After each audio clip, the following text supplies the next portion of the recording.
So, as I have been announcing the last couple of weeks, this week I wanted to talk to you a little bit about a cultural norm, or what other people call a cultural change, that many have embraced and just as many have not.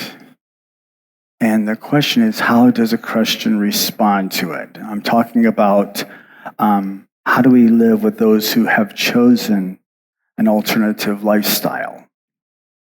Families have been, that are faced with this, are afraid to talk about it. They're afraid to ask questions in fear of rejection, even by the church. When people do feel safe, like they're not going to be condemned, their hearts are opened and they reach out for help. Some of the questions that I have been asked over the last several years, kind of lengthy. Let me share with you some of those questions. Is God really going to condemn my child to hell because they're gay? Our son recently told us that he was gay. How do I tell him that this is just a phase, that he will grow out of it? And how do I tell my mother? The Bible is strictly against homosexuality. My child turns out to be gay. What do I do? I caught my 16-year-old son wearing my dress and makeup. What should I do or say to help him with this? My daughter just told me she's a transgender. What does that mean? And what does the Bible say about it? My granddaughter insists on me meeting and accepting her girlfriend. I don't want to. Help. My BFF has a son who has undergone surgery to become a woman, and because I am unaccepting of it, she has cut off our relationship. What do you suggest?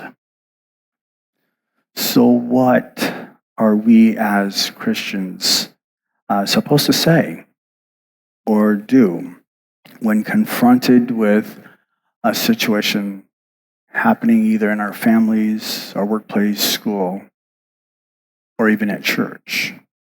Friendships have been destroyed. And sadly, many people point their finger at God. Have you ever had a problem with alcohol? Or have you ever gotten drunk?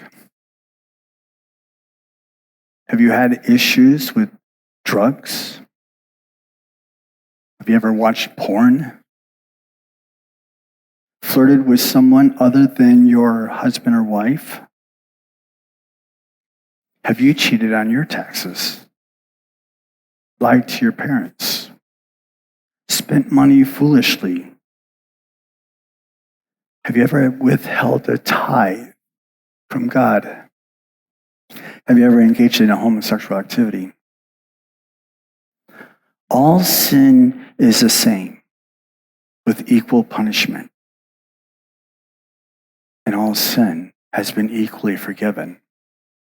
And we have the audacity to point the finger at the homosexual. Do you see this? Do you see the double standard?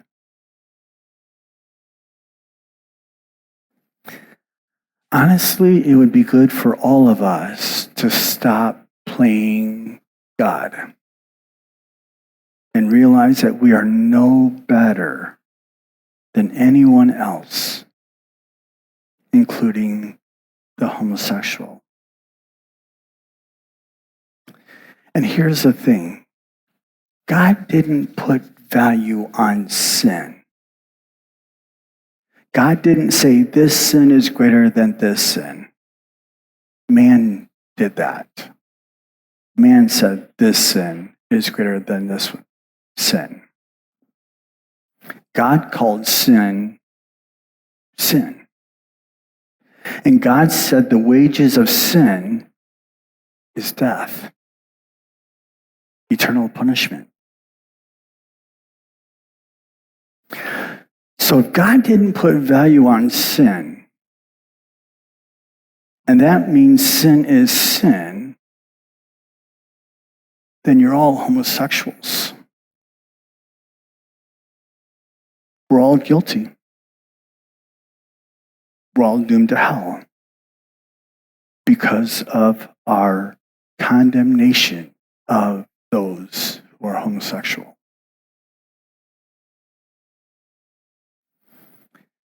Therefore, we are all in need of God's mercy and His grace. We're all in need of His forgiveness. Jesus suffered and died on a cross. His blood was shed to forgive sin, to justify you, to make you as if you've never sinned. And not just you, thieves, greedy, drunkard, and slanderers, but all, including the homosexual. Jesus said, love one another. As I have loved you, so you must love one another. Paul says, be patient with others, bearing with one another in love. Jesus also said, judge not, or you will be judged. Paul says, be imitators of God. So how about a couple of takeaways? One, when focusing on sin, focus on your own sin instead of looking at others first and condemning them. This will help you avoid the temptation of looking down on others and thinking that you're better than somebody else. Secondly, demonstrate God's love to others, no matter who they are, or what they've done, or what they've been through. Take the time to focus on others. Listen to them. Listen to their stories and pray for them daily. And demonstrate God's love to them. And lastly, and maybe this one probably should have been the first, confess your own sin. Receive God's forgiveness. And let His love continue to shape you, your attitude, so that you will live in His love and His joy. To God belongs the glory. Amen.